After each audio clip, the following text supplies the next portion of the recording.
So that's kind of my thoughts on that.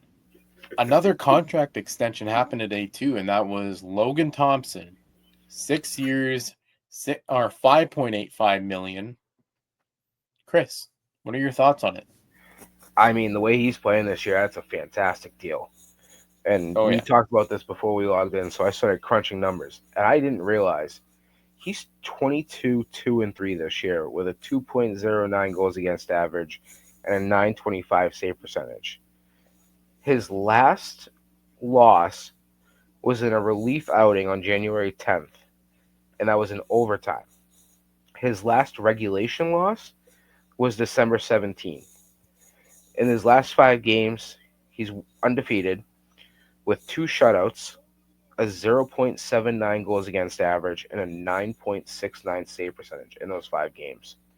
There's a reason, and we talked about the moves that they made aside of him this offseason, but there's a reason the Capitals are, the top team in the Metro right now and in one of the top teams in the Eastern Conference.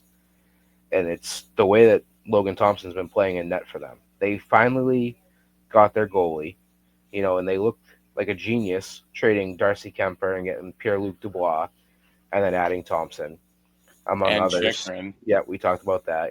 Yeah. I mean, they found a piece that they needed. I mean, it seems like I don't want to get carried away with the comment, but it seems like so far they've got their goalie that they've been lacking since Holtby left. And we talked about it. He was expected to be the guy in Vegas. They ended up going with Hill, and he found his home. He seems comfortable, and it's a steal for Washington. If he can keep this play up, it's an absolute steal. It's highway robbery that he's on a contract under $6 million. But I think that was also him going off of what he's done and how steady he's been and saying, hey, he probably said, I want 7. And they said, okay, we want to pay you 5.5. And I'm just throwing this out here, by the way. Maybe he actually started at 6.5. They started at 5.5, and then they kind of met at 5.85. It's like we weren't in negotiations, but also negotiations happen, and I think that's a good realistic number long term for Thompson, and he gets 6 years of stability. Like he's making $775,000 this year. Mm-hmm. I think a lot of people forget that when it comes to contracts, and who knows? Maybe it was a case of they went out and they had a lot of confidence that Thompson could be the guy because Vegas, he was supposed to be the guy in Vegas, and Aiden Hill came in out of nowhere, seemingly came out of nowhere, and stole the show. I wouldn't be surprised if Washington thought Lindgren was going to be the guy, and then they saw Thompson after the first month of the season, and that's when things changed. Maybe. And yeah, no, Logan Thompson, I told the story last week, and he gets traded, and then 15 minutes later at the draft, he's got to go to a signing. So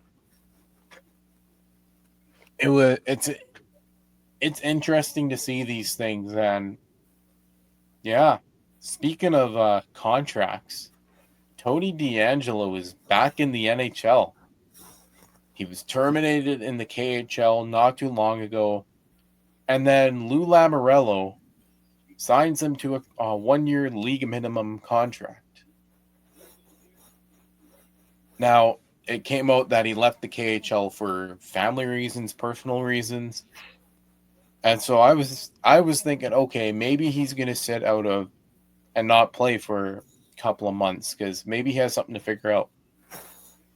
Or maybe he just used personal reasons as an excuse to get out. And like I said, who knows? We're not there. We're not in the situation. But also,